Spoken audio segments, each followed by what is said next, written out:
સુરેન્દ્રનગરના ખેડૂત ભાઈઓ, શું આપ જાણો છો કે કચ્છમાં આખા ગુજરાતમાં જેટલી વીજળીનું ઉનાળામાં જરૂરિયાત છે એનાથી 3.5 ગણું ઉત્પાદન 1 લાખ કચ્છમાં માત્ર 2 કંપનીઓ કરવાની છે અને આ 2 કંપનીઓ જે વીજળીનું ઉત્પાદન કરશે એ કચ્છ, ત્યાંથી મોરબી જિલ્લો અને ત્યાર પછી સુરેન્દ્રનગર જિલ્લામાંથી આ વીજ લાઈનો આગળ મધ્યપ્રદેશ, મહારાષ્ટ્ર અને છેક તેલંગાણા સુધી જવાની છે।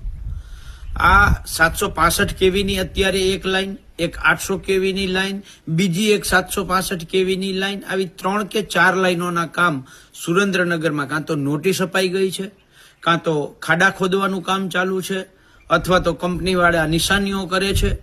એટલે આ પરિસ્થિતિની વચ્ચે કંપનીવાળા ક્યાંક ખેડૂતોને 5 લાખમાં સમાધાન કરે છે તો ક્યાંક 50 લાખમાં સમાધાન કરે છે।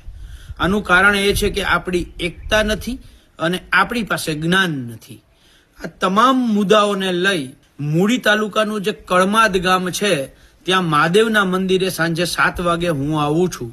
મારી સાથે મહેશભાઈ રાજકોટિયા, હેમંતભાઈ વીરડા, પ્રવીણભાઈ પટોડિયા, રતનસિંહ ડોડિયા, ભરતસિંહ ઝાલા, રામકુભાઈ કરપડા, અમે બધાય આવીએ છીએ। એટલે સુરેન્દ્રનગર જિલ્લાના વઢવાણ તાલુકો હોય, ધાંગધ્રા તાલુકો હોય, મૂળી તાલુકો હોય, લીંબડી તાલુકો હોય, જ્યાં જ્યાંથી આ લાઈનો પસાર થવાની છે એવા તમામ તાલુકાના ખેડૂતોને મૂળી તાલુકાના કળમાદ ગામે મહાદેવના મંદિરે સાંજે 7 વાગે પધારવા માટે હું આમંત્રણ આપું છું। આવો આપણે સૌ સાથે મળી અને આ મહાકાય રાક્ષસી કંપનીઓ સામે લડાઈ કરીએ।